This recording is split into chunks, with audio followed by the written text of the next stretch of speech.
a new normal, almost got started. Just think about what God would do. And of course, in the churches where God's doing amazing things, it's a huge number of participation. Everybody's engaged. And God does his thing. All right, let's talk about history. Are we almost convinced yet the connection's important? You're not convinced? All right, one more time. History. We looked at great leaders. Queen Elizabeth I, George Washington, Dwight D. Eisenhower.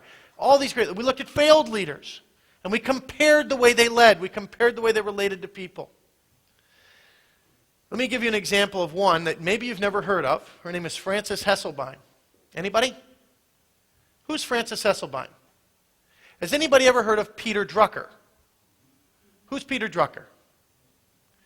Peter Drucker is kind of understood to be the father of modern management theory. I mean, he is a genius guy.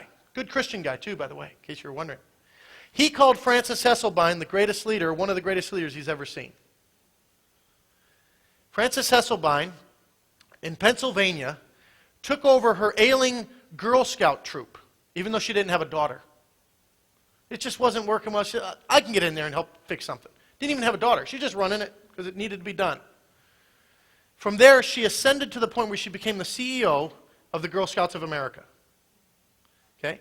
Under her, and it was almost like blowing up when she took over.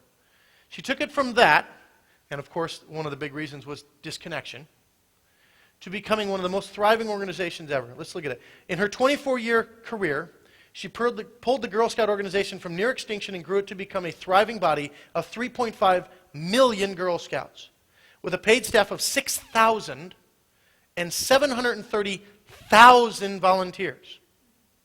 750,000 volunteers, basically. That's amazing.